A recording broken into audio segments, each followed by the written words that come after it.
ថ្ងៃនេះវិលមកជួបគ្នានៅអត្ថបទខ្លីមួយទៀតដែលយើងរៀនពី my teacher បាទយើងអានអត្ថបទរបស់យើងហើយយើងទៅសិក្សានៅពាក្យកន្លឹះបាទមួយចំនួនដែលយើងគិតថាយើងមិនទាន់ចេះបាទបន្ទាប់មកយើងនឹងធ្វើការបកប្រែនៅអត្ថបទរបស់យើងបាទ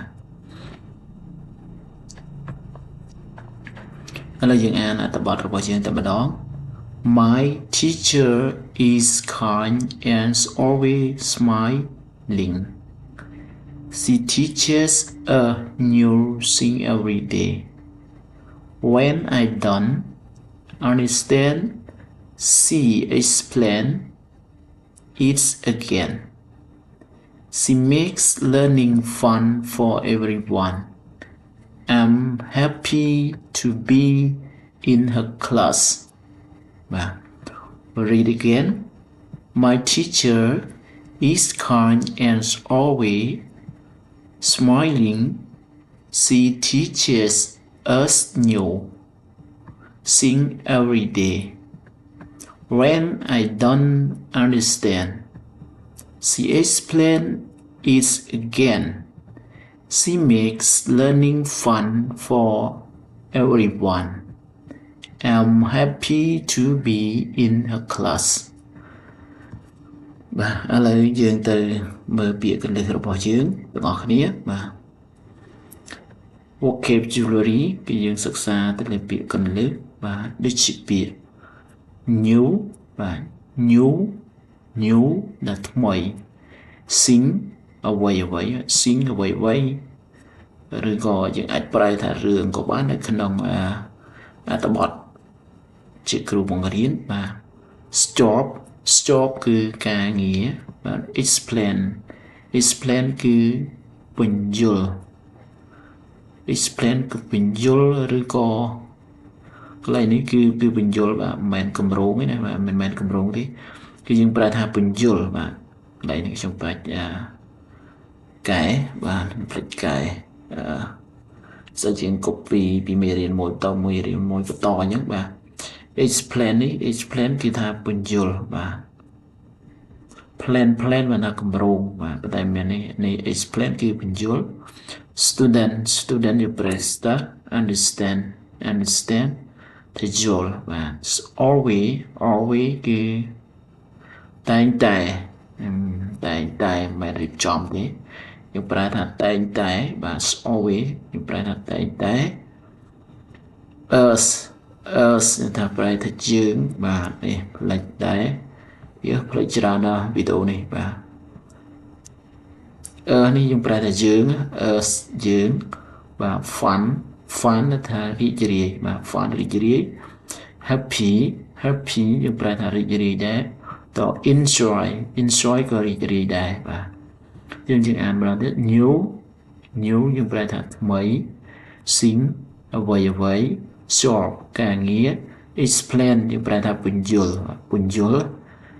student sir understand យល់ always យើងប្រែថាតែងតែបាទតែងតែ us យើងប្រែថាយើងមិនប្រែទេច្រឡំកន្លែងនេះខ្ញុំមិនបានកែបាទ us បាច់កែទៀតទេបាទ us យើងប្រែថាយើងបាទពួកយើង fun ថាប្រែថារីករាយ happy យើងប្រែថារីករាយដែរ enjoy ក៏រីករាយដែរយើងចាំវីដេអូក្រោយយើងធ្វើការបកប្រែទាំងអស់គ្នាទៅបាទហើយថ្ងៃនេះគឺយើងសិក្សាទៅ2-3នាទីមកដើម្បីយើងចេះពាក្យកន្លឹះបាទហើយចាំនៅវីដេអូក្រោយយើងធ្វើការបកប្រែទាំងអស់គ្នាសារទៅលើ my teacher ដែលយើងបកប្រែនៅពាក្យកន្លឹះបា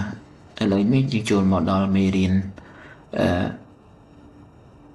នឹងដដែលតែយើងធ្វើការបកប្រែនៅអត្ថបទបាទឥឡូវនេះយើងធ្វើការបកប្រែនៅអត្ថបទរបស់យើងបាទហើយអត្ថបទខ្លីៗបាទងាយដើម្បីបងប្អូនបានអានបាទទាំងអស់គ្នាបានអានហើយបានបកប្រែចេះបកប្រែទៀតស្រួល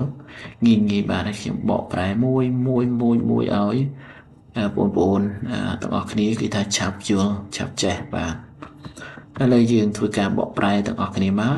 My teacher is kind and always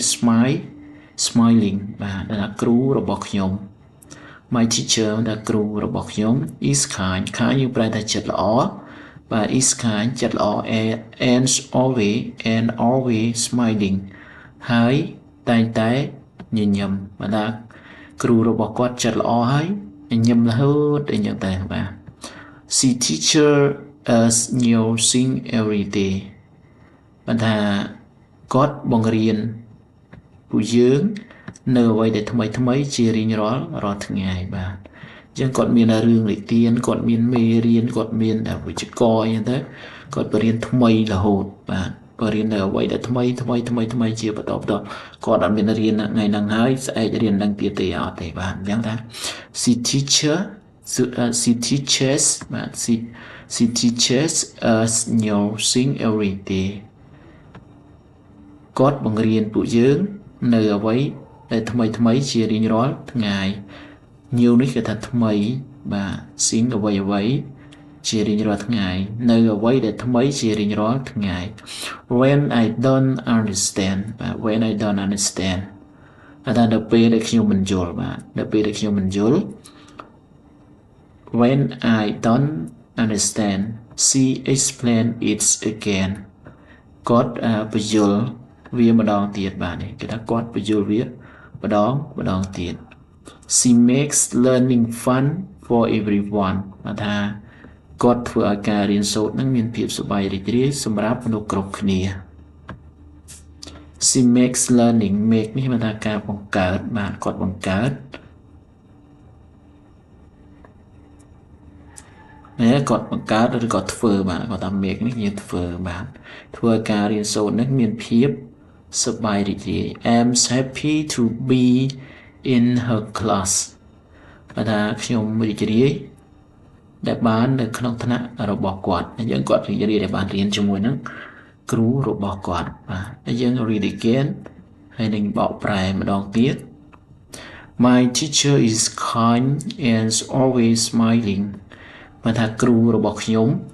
គឺចិត្តល្អហើយតែងតែញញឹមជាប់ជានិច្ច She teaches us new thing every day គាត់បង្រៀនពួកយើងនៅអ្វីថ្មីជារៀងរាល់ថ្ងៃ When I don't understand នៅពេលដែលខ្ញុំមិនយល់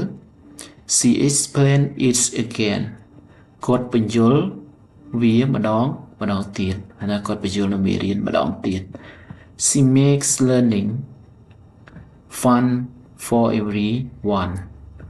បាទថាគាត់ធ្វើឲ្យការរៀនសូត្រមានភាពសប្បាយរីករាយសម្រាប់សិស្សគ្រប់គ្នាបាទ everyone ដល់ពេលនេះយើងប្រែថាសិស្សគ្រប់គ្នាអញ្ចឹងគាត់តែងតែធ្វើឲ្យការរៀនសូត្រហ្នឹងគឺមានភាពសប្បាយរីករាយទៅដល់សិស្សគ្រប់គ្នា I'm happy to be in her class បាទថាខ្ញុំរីករាយណាស់ដែលបានរៀននៅក្នុងថ្នាក់របស់គាត់បាទអញ្ចឹងសម្រាប់វីដេអូបកប្រែនេះគឺខ្ញុំមានតែប៉ុណ្ណឹងហើយយើងចាំជួបគ្នានៅវីដេអូក្រោយជាបន្តទៀតបាទសូមអរគុណ